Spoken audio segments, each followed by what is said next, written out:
This is Design Happy, the podcast where we talk about the human side of home design, remodeling, and new construction. I'm TJ. And I'm Katie, and today I am excited to welcome my friend and former business partner, Jake Jackson Wolf. There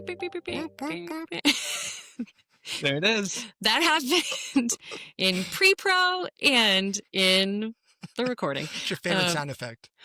I have to say, I think there was a little bit more oomph in the pre-production version of it. So yeah, well, because I'm gonna put something here. TJ, note for the future: could our guests have entry music?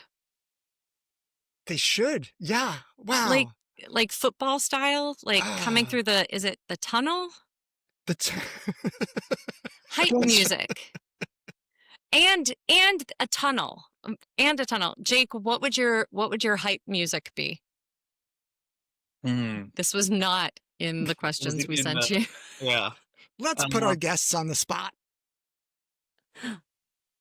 Well, you bring a therapist on and silence will be sitting in awkward silence. Totally okay with me. So jeez. You guys wait. Jake has gone down in history as he held a 7-minute silence with a client once. No. A 43-minute silence. No, that's what? No, it was totally on purpose. That's a session, Jake. Yeah. Yeah, no, the person was like, I just don't have anything to say. Can I just go? I was like, yeah. Or we can sit here if that would feel better. And we sat there for 43 minutes and didn't say anything. Wow. And that is what we will be doing today. My walkout music would be deafening silence. Best answer ever. Oh my gosh. Wait, Katie, do you have, what would yours be? You can't put Jake on the spot and then not answer the question.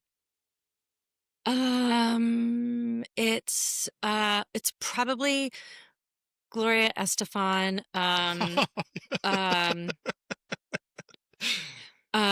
Rhythm is gonna get no. Get on your feet. Get on your feet. Gloria Estefan. Yeah. Okay. I'm sorry. That freezing was like, I know it in my soul. I've always known it. Where is it? I can't. TJ, what's yours? So I had something pop into my head the second you said it, and it wasn't music. So I would just want Flavor Flav to be behind me going, Flavor Flav. And that would just, I would just be so thrilled because I love the 90s. So I just want the hype man.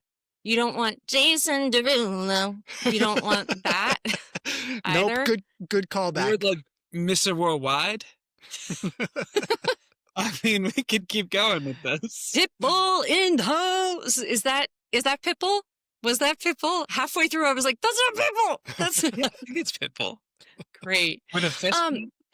What is really impressive is we have not shared who Jake is at this point. Let's keep it going. It's just Jake's just a guy who's comfortable with silence. Mystery guest. Jake is the owner of Be Well Counseling Services. Jake is a clinical supervisor, a clinically licensed therapist, a couples therapist, relationship therapist, and a home renovation survivor himself. Anything I forgot? No, those are all of my most important identities. Great. Okay. and vest connoisseur, and I was called out by I was delivering a training 2 Fridays ago, and I wore a vest. It was cool, and so in multiple ways, I was cool. The weather was cool, and the first thing someone said when I popped on the screen, they were like, "Jake's got his vest on." Oh. It's like, oh, okay. I guess I'm a vest guy. Like, and they were locked in, as the kids say. They were Yeah. like, oh, this is going to be good. Yeah. This is These going to guys be, invested. you Oh. got to it before I did. And I'm mad about it. So I have shared maybe with everyone I know, I don't know why this is my fun fact, but that one of the most common things that brings people to therapy is home renovation projects. Mm. I had a period of time where it was like a couple of years where I just had a number of people showing up during kitchen renovations. And I clocked it. And from there on, I was like, home renovations are one of the most stressful, but whatever. Uh, Jake, what do you think it is about home design and home renovation projects that bring people, mm, for what we're talking about today, couples to the brink of their sanity, of the Yeah. sustainability of their relationship? What do you think it is? Home is supposed to be where we go and relax, unwind, feel safe, feel comfortable, put our cozy pants on, and Our cozy vests. our cozy vests. I do have indoor vests and outdoor vests. Mm. Um, I don't actually. I just pictured my grandmother, who's in her late 80s now, does wear this like smock vest thing daily. And so maybe I'll age into that at some point, A like a house coat. yeah. Stop. I need you. We have to get off this topic right now because if either of my beloved family members are listening, they're going to call in and they are going to mention my house fest. What's And that called? Is that the next section of the yes. So I'm just going to need us to move away from this as all right. quickly as possible. Home, you were saying home is safe. Home is Yeah. where we put our For comfy some of clothes. us. And so take a sledgehammer to that, literally. Right? I can you Yes. mentioned my home renovation experiences. Um, I'll never forget when we were doing our kitchen, which takes up a good portion of our first floor, and we had it all plasticed off, right, to try and control the dust, because it was a full down to the studs, like full renovation. Yeah. And I just remember like some of the dust coming through. I think I was sanding, uh, drywall seams, and I just remember like looking out and like, when you see a light and the particles of dust are floating, and my wife just like eyes wide, shallow breathing, all of the signs of I was like, oh, this is not good. We've reached the brink. We're Yeah. there. Yeah. And just to, I mean, in my own experience, we didn't have children yet. And it was already that stressful. And now having young children, I'm like, I couldn't imagine No. having I can imagine because I have clients come in all the time talking about these types of things, but um, trying to create that safety, that relaxation, that feeling of like we're done, my day is done, I'm home, I'm good, Mm-hmm. and then there's banging, there's dust, there's decisions to be made, there's what can feel like an endless check writing procedure. Um, Yeah. Yeah. And yeah, we just like lose that sense of being able to put anything down. Ooh, that's it. I think we're done. I think we've, Thank I you all. think we're done. Yeah. Great This has success. been lovely. Wow. I, yeah, because what was going to come out of my mouth was like, we lose that sense of control. Yeah. and, but it's the like, oh, the place where I just get to deflate and decompress and like collapse a little bit. Um, that's I feel that. I feel that. I I love this portion of our outline that we have for this episode because it says TJ's note is 2011 earthquake. Um, You know more context. I'll go. what? I forgot that I TJ, put that in there. my question, I was like, I'm the facilitator of this. I'm going to keep it flowing. And I'm going to do that by going, what? TJ, take it away, TJ. Oh, I genuinely forgot that I put that in there. Please tell me you remember what you mean. I know. Yeah, I know. Yes. You'll hear the story and then you'll be like, oh yeah, that's a story that you would never forget. So in the DC area, there was an earthquake in 2011. Yeah. Big by DC standards because we don't typically have earthquakes. So it was like, I don't know, 5.8 or 6 or I don't know, something like that. Yeah, so like by I remember this. California standards, not really much of an earthquake, but here it's like, oh my God, that's why is the building shaking? So I was in a client meeting when the earthquake happened. And it was with a couple, it was with a husband and wife. So we were in a conference room and we had plans on the table. And I was on one side of the table. The husband was closer to the door and the wife was further from the door. They're both on the same side of the table.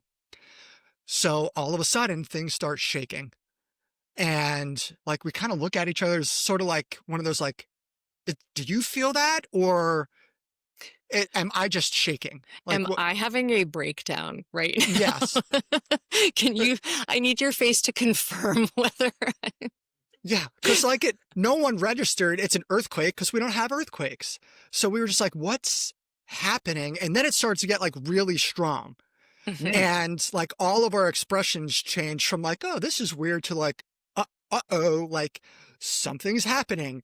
And the second our expressions changed to uh-oh, the husband screams, earthquake! And like runs to the door, like flings the door open so hard it bounces against the doorstop and then closes behind him. And he just sprints out of the building. And the wife and I just look at each other like, did he just abandoned you? Right. What, you and I are here and your husband's gone. So like, Yikes. Oh, you were suddenly a witness. Yes. So the wife and I went outside and everything was fine physically. Everything's physically fine. And also changed. Emotionally, she was not thrilled with him. And it was interesting. Look, I think it's a funny story. I don't know if they're still together. I don't know if they would think it's a funny story. Yeah, because that wasn't your spouse who ran out of the... That's right.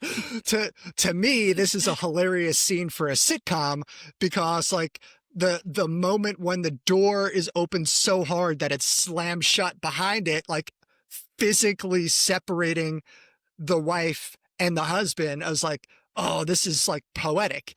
But it's like, it emphasizes for me, it's a silly story that in that crazy moment when the stakes got really high, they were not aligned. They weren't on the same team. And that happens a ton in I'm sure in everything, but like we're here to talk about home and the process of changing it and all that stuff. It happens so much in this process. And Katie, you and I have talked about it before. When there's a couple involved, any two people, it's really two different remodels. And we need to make sure those two get aligned somehow. That's what the work is. That's the job. And I like the 2011 earthquake story because it's a silly way to explain this idea. Love a metaphor. Love a metaphor. And also never forget. That's right. 2011 earthquake. Never. Yeah. Yes, Jake. I love. So Jake and I were the co-owners of Be Well Counseling, and one of my most favorite things about our work at Be Well was group supervision, um, which is just all of our therapists coming together and like sh- asking questions, sharing stories of our clients for like help and support. Mhm. And I feel like I get to do that kind of one way right now with you, Jake. I just get to, this is like consultation. Um, but I'm curious when it comes to alignment, Yeah. when it comes to, yeah, helping folks, helping people actually be in the same project, but recognizing that they are different people Yeah. and they handle things differently. How you kind of level set that with clients, how you level set, like, we're towards the same goal Yeah. and you are different people and you were going to approach that differently. I have two parts in this response, and I don't want to lose them. The Mm, first, I think, is pretty simple, and it's we have to just name and acknowledge this, right? That mm, too many people say, "Well, why is this hard?" Because it's hard. Because here's what's happening. Because you have two people trying to achieve similar outcomes, yeah. but that might be different. And you can't, I mean, I'm not the design expert here, but I think they say you don't pick like two different cabinets. Like you pick a style of cabinets and you've got to decide one of them. Again, maybe I'm picking up a new trend here and we just do random assortments of cabinets throughout the kitchen. Um, but if one person wants open shelving throughout the whole kitchen because they're a serial killer, and the other person wants something more traditional, like you have to pick ultimately, right? And so there's like we have to name there's two people who might want really different things who are working towards an outcome that both of them need to be happy with. Uh, Uh-huh. on the other Jake, side, Jake, we just lost our entire open shelf lobby listener base. Just so, no, wow, I, that's I a don't have a it's a really gut strong punch. opinion on it. I just thought it would be funny. There was, What's are the those, sec? Jake, I'm sorry, are those open shelves behind you though? Could you Yes. could you show us the closed Yeah, but shelves they in your don't have office? cereal bowls on them. And so they're not going to get dusty. Okay, I do have a strong opinion on this.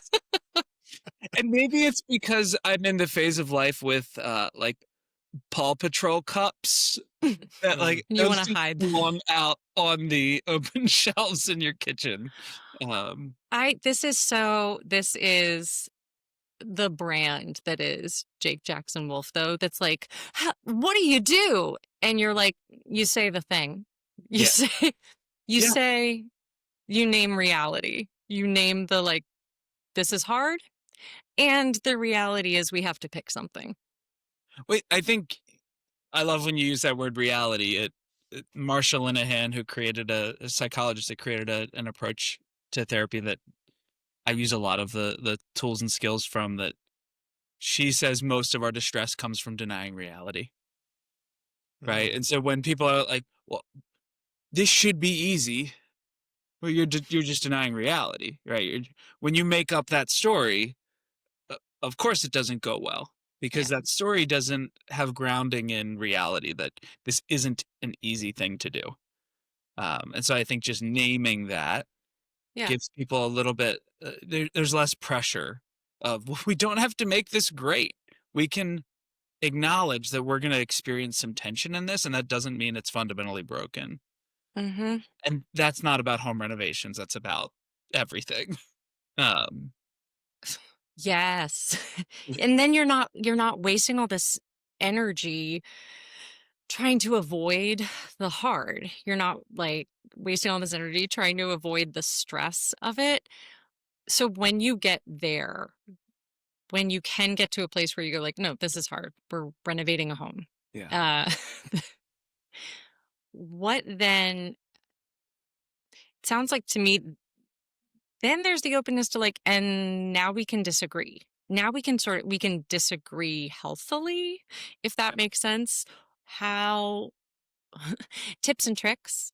How do you fight well?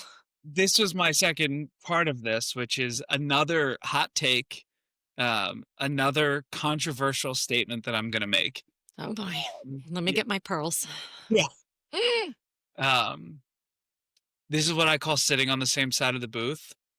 So we've all been to a restaurant. Yeah. And there's two types of couples on dates, right? TJ knows where I'm going. Yeah, I have a strong opinion already. I don't even know I how do you're going to finish too. it. And there are normal people who sit opposite each other at their tables. And then again, alienating an entire listening audience. Yes. And possibly TJ. What? TJ. And there are people that sit on the same side of the booth together, or like catty corner at a table where they're sitting next to each other.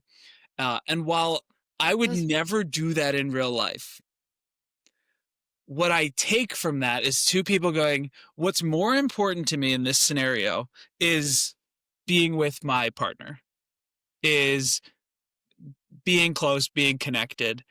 And everybody knows that there's a social judgment or a cultural expectation that we're supposed to make fun of that. I do. And then right, of course, you and I would do it, Katie. When we would go out to get lunch, we'd be like, hey, you see these people? Look at this. But there's a metaphor there. There's a message there that's like, because my other thing I say all the time to people is relationships are a group project, right? You get the same grade. That it doesn't matter if you win and then your partner is frustrated, disappointed, feels unheard, you don't win. Yeah. And so if we can help people if people can even just conceptualize, how do we sit on the same side of the booth when it pertains to this issue? Like, how do we sit here and look at the menu together? Because they only gave us one menu. So how do we sit here and look at it together and be all snuggly and weird in the booth together? Looking at this problem as, here's this third thing outside of us. Like, you're not the problem. This renovation is the problem. Your interest in cabinets is not, is not bad, does not make you wrong. It's just a problem that exists outside of us. Yeah. Yeah. It's something that so many of us don't have a great practice of being able to be in disagreement while staying connected to each other. Yeah. And while oh gosh, I'm holding my breath for TJ's opinion here. While I would never sit on the same side of the booth, the metaphor lands. We can work through any decision, as long as we're on the same side of the booth. Yeah.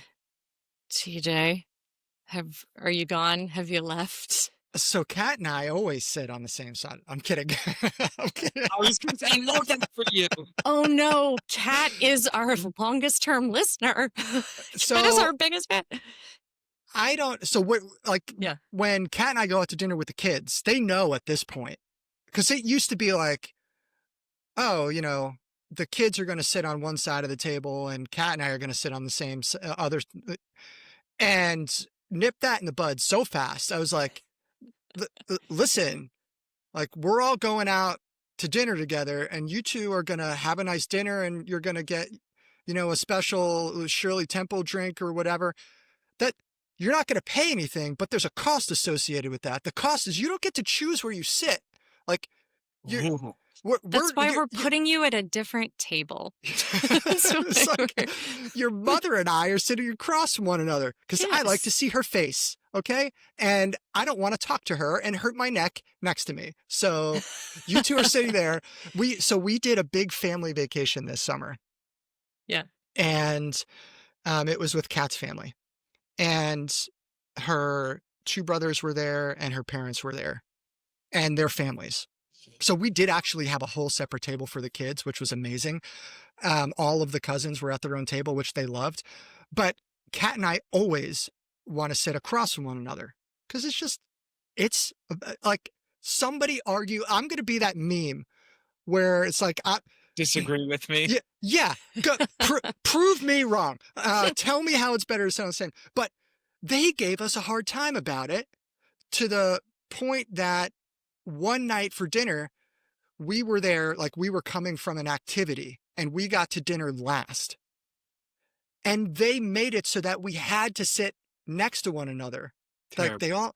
yeah, this is what our family does. Oh, Yeah. oh, And it was the worst dinner that's I've ever had in my life.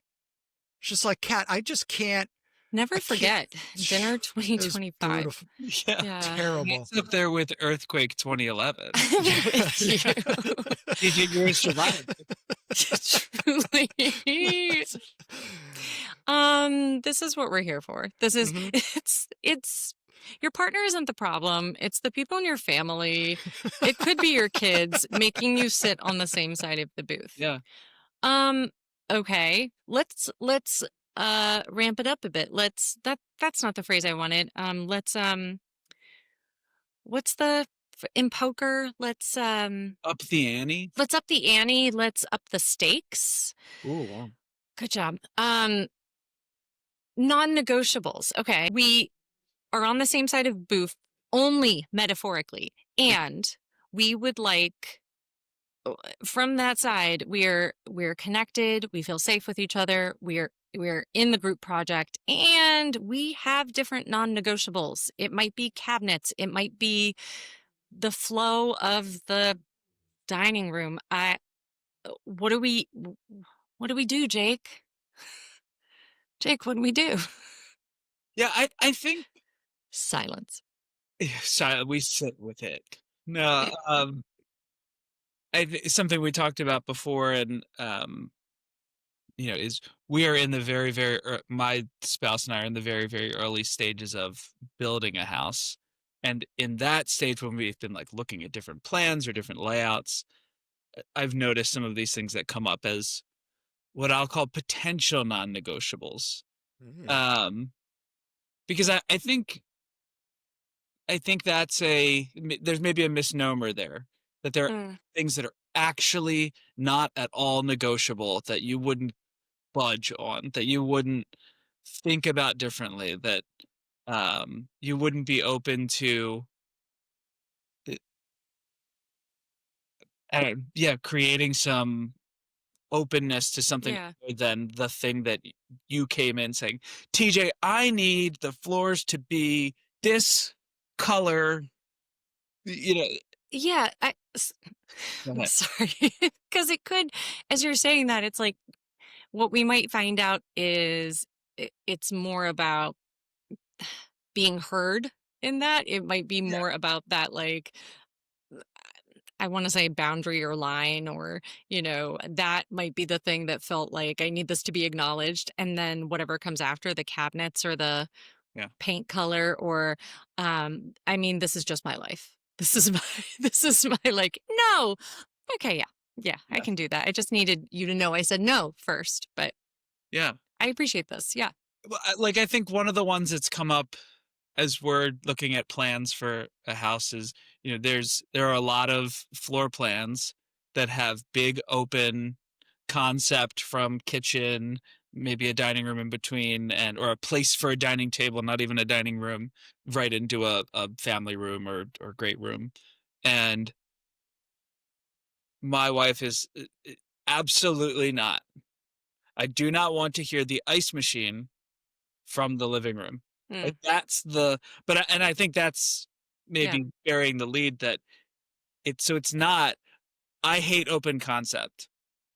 It's, I don't want to hear if you go get ice and pour it into one of these stupid metal cups, I don't want to hear clank, clank, clank, clank, clank while I'm reading my book in the living room. Mm-hmm. Uh, Yeah. And so it's maybe drilling down to, well, what's non-negotiable about it? Because let's say I was really passionate about open concept and want to be able to fill my ice while looking at the TV. Maybe they're like The dream. other way around. There's a third thing. Yeah. Yeah. Yeah, dream. Maybe there's a third thing that it's about, right? It's not about, I hate this design, or, open shelving is massively offensive, but it's, I'm worried about things getting dusty. Um, and so maybe it's like we can hedge some of that by shrinking down what is actually not at all negotiable and what is, well, it's about something else. Yeah. Yeah. TJ, this sounds to me like some five whys talk. Like It's- actually get to like what's on and what's under that and what's under that and what and you're like, it's actually about. so I have a real life example of this. Yeah. B- so it popped in my head when Jake before was talking about two different types of cabinets, Mm. because we did a project that had two different types of cabinets, and it started because there was a non-negotiable for the husband and a non-negotiable for the wife that he didn't want to, air quotes for the heavy air quotes, live in his grandma's house. Yep. So he thought anything other than like a plain slab style modern cabinet front was living in his grandma's house. Hmm. And she didn't want to live in a hospital white modern house. Hmm. And that it was like hard line in the sand. So when we're talking about cabinets and overall aesthetic of the kitchen, she was like, absolutely not. I don't want that slab modern looking door. And he was like, absolutely not. I don't want anything. And we were just going around in circles. And I was like, is it that you don't like it at all? Or you don't like how you think you're going to feel when it's everywhere in the kitchen? And it was the second one. So what we did was we did the slightly, they weren't traditional, but it was like a shaker style door Yeah. on all of the base cabinets. And we did a slab, more modern style on all of the wall cabinets. And we found this middle ground that they were both happy with. So like, is it like normal? No, it's not, but it worked for them. And the thing that they each said they absolutely didn't want, they both had it. Yeah. Told ya. Told you guys. Have it all. You really can. Well, Yeah. I say this to folks a lot of the times too, and Katie and I've had this conversation a gajillion times Literally. when people would say like, well, I don't know what I'm going to get out of therapy, or I'm just like going to come and talk, and um and you're just going to tell me I'm right, or you're going to nod your head, and you may have already picked up on this, TJ. I am not that type of therapist. You're a sit Uh, in silence therapist. right, just not. Um, but one of the things I say to people all the time is, no, your relationship should be better than you thought it could be at the end Mm, of this. Like, not, oh, you were limping along and now you can walk. Like, you should be running marathons mm, Mm-hmm. because you actually addressed the fundamental challenges in the patterns that you created, in the systems that you created in your relationship. Uh, Mm. and I think about that like the kitchen probably turned out better than they thought it could, hmm because he was I want this Jetsons era futuristic modern, and she was like, take me back to the old country. And then this like fusion that you were able to help them create was probably better than they thought any of Yeah. it could be. Both of them thought they were going to be irritated when they walked into their kitchen, Mm. and they walk into their kitchen now seeing the outflow from compromise, the outflow from actually more than compromise, but being open-minded. Mm. Yeah, it's so cool to think of, and for me here to have like these two, this is, the Venn diagram of Katie Cashin's life right now of design, therapy, these two worlds I've been a part of, and um it just, you know, off outline, this is incredibly cool to in this middle space be like, oh, this conversation that so many people show up to and go, I would just like to get to survival, or I just want to get to Mhm. what's familiar, or I just want to get you know, the bare minimum and I'll be okay.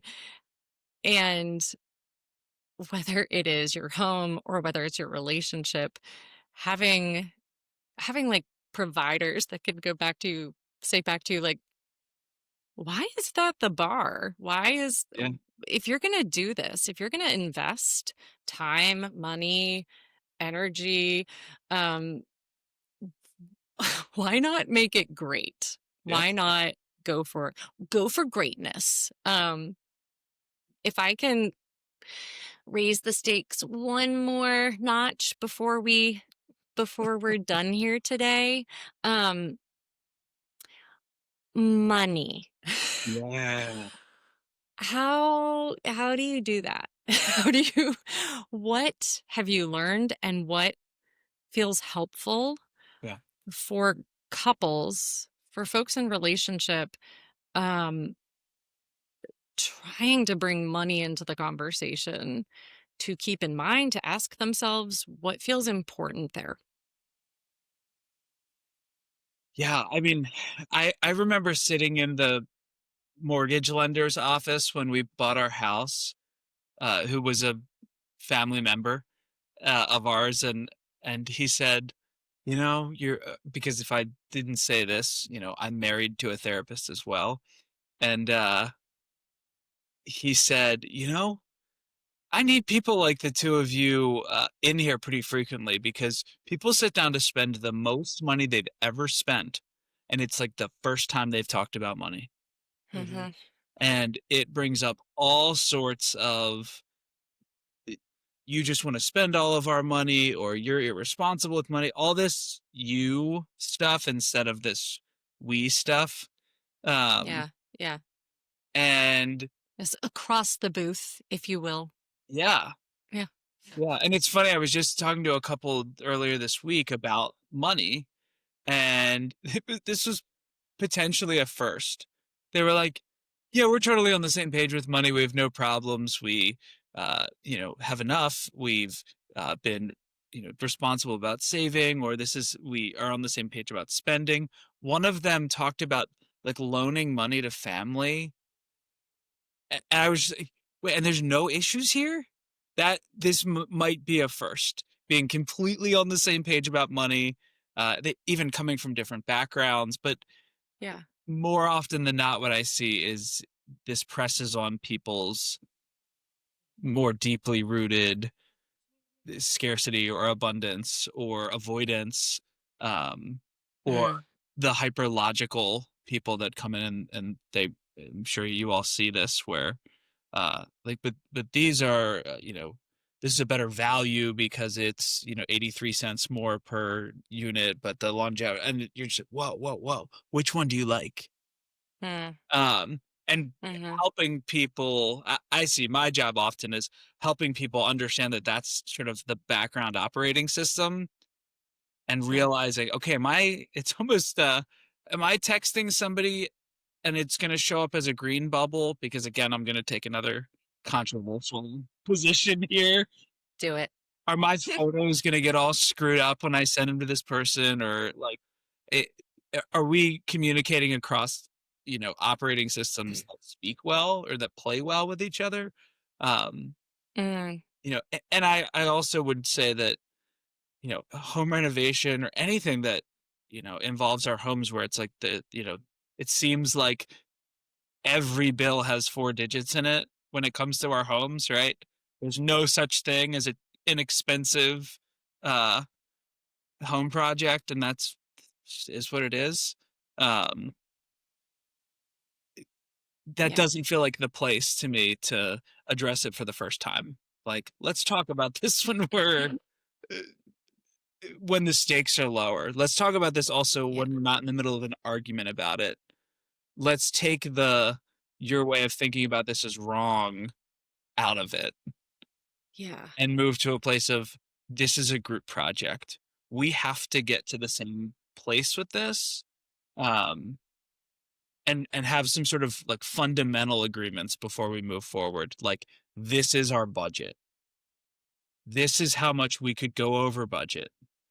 Like have those conversations before we're sitting down and like, and we have to be realistic. If people come to you and have a budget that is so unbelievably unrealistic, well, they either need to change their expectations of what they're going to get out of it, right? Or change their expectations about what the money situation is going to look like. Mm. That sounds like a very rational approach. I've never been accused of that before. But Well, that's a very like it's rational because, well, if you can't get to rationality, if you can't get to talking rationally or looking at it rationally, Yeah. to me the next best thing is like, well, let's name that. Let's name that, like, you're bringing this in with something that has urgency to it. Yeah. And so I guess if it was like a counseling situation, Hmm. it's like, this is not going to be where we do the deep dive on all the patterns and we try to rework things. You actually have an urgent matter at hand. Yeah. Yeah. Um, I also, ev- I think sometimes when folks are, it's just, again, I go back to how I started this with naming it, that when, especially for folks who maybe grew up with a scarce, whether that was actually scarce, financial situation, or, I tell people some of the wealthiest people I know are the most anxious about money. Uh, mm, yeah. when somebody's then in the position of, they're like, we have the resources to do whatever we want, or, within reason, like we can build our dream kitchen, we can do our dream renovation, and they have the money, and they still show up with that feeling of, oh my gosh, but I'm gonna let all this go, right? Yeah. Those pack rats, those savers, who are like, but if I don't have all of my money sitting in my savings account, I won't feel safe. Hmm. And my response is often to people, what was the point? Right? What's the point of saving the money? I'm not saying just go, spend your money mindlessly, but what's the point? And being able to identify, oh, that's because it makes me feel safe. Yeah. It makes me feel comfortable. So will a new kitchen. Well, but, and to name, like, if the goal is feeling safe, Yeah. if the goal is familiarity, predictability, and control to the point of illusion of control, a home renovation, a, a home build is not not the place to seek those things. Right. That is so counter to this. So naming that as well. Yeah. I have a quick question because the money thing comes up a lot, Sure. Yeah. and we have had clients in the past where like one person, let's say they have the money. In this example I'm thinking of, they have the money. Yep. They could do anything they chose to do, but one person values changing their relationship to the home, and Hmm. the other person values having the security of knowing the money is available should they ever need it.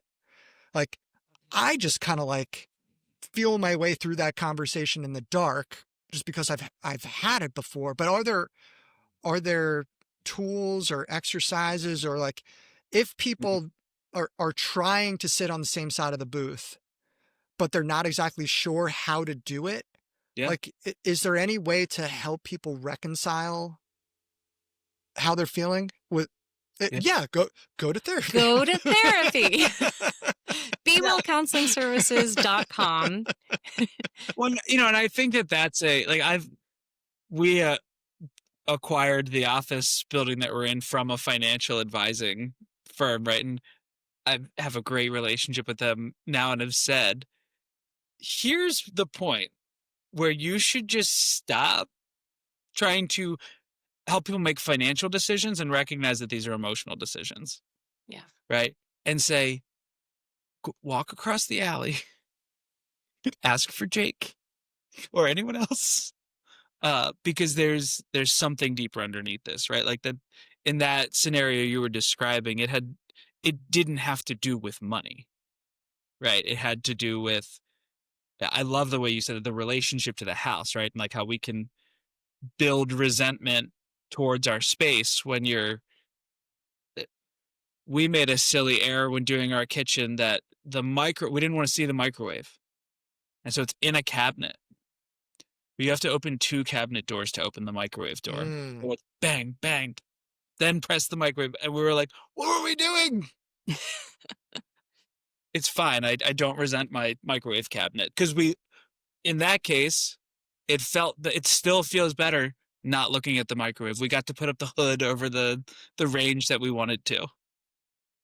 And so correctly identifying what's going on here. This isn't about the money. This is about the resentment that you have towards the house. This isn't about the money. This is about a fear of what it will feel like to have that bank account balance be lower. And again, if that's an actual issue, a couples therapist told me one time, solve all the problems you can solve with money, right? So if there's a problem there that can be solved in the relationship where, the rest of that, sorry, is until money becomes the problem, right? So if they're going to empty their bank account and have nothing left, it's a totally valid conversation to say, okay, we do have the money, but it's not in our financial plan. It doesn't make us feel good. It doesn't feel consistent with the financial goals we've had to empty that account on this renovation. Can we do it for 70% of the money we have in that account? And maybe there's a way to move through that opens something else up, and it addresses both people's concerns. Yeah. There's so many, I've had people from different professions. Jake, I know you have too, who are like, "Ooh, therapist, that must be really hard." And I'm like, "No, it actually feels harder if you are a realtor or a hairstylist or the home design professional, the architect, to be like, oh, that's not my lane." Like, oh, I think that doesn't sound like that sounds like a deeper thing that we're not really in the position to deal with here in what we're doing. We get a certain license to speak with candor that, I think doesn't come the same from your architect, right? Maybe. Oh, I've been doing it wrong then. That on the other hand, yeah, I had a feeling this would be an episode that we could go to 4 o'clock. But we won't. Maybe we will. I think I said this with our last guest too, a 2-parter. A 3-parter, a 4, Have you back. an Have you ongoing back. series. Yes. I so appreciate your time and your wisdom here. Is there anything from this any other hot takes or any pearls that you want to leave the people with? Don't give me that much leash. And More there you hot have it. takes. Oh, you said okay, related to Related to what we are talking Got about. it. Okay. Yeah. Because I could go. I can run. I know. I should have. No, I think if somebody listened to just the last 3 minutes and wants to take something away from it, I think it's about another expression I like a lot is, accurate expression, right? That people are accurately identifying what this is about, right? It's not about Yeah. the hearing the ice machine, or it's not about hating open concepts. It's about hearing the ice machine. It's not about you just want to spend all of our money. It's I feel anxious about the financial burden of all of this. Yeah. And being able to accurately name those things instead of letting our sort of prefrontal cortex go offline and just have these emotional vomitings maybe on our architect or on our home designer or the guy that's just trying to frame it out, and you're like, well, this isn't right. Slow down and tap into what's this really about. And then the last piece is just that validating each other, right, in a relationship, and self-validation of, well, this is hard because it's hard, Mhm. right? This isn't sunshine and rainbows because it's disruptive, because Yeah. there's people in and out of my space. We, you know, torn stuff out. We're doing something new. Um, and I hope that people would feel some permission for it. It doesn't need to be, the process doesn't always need to be lovely for it to be in fact, the process often can't be lovely if we want it to be better than we thought it could be.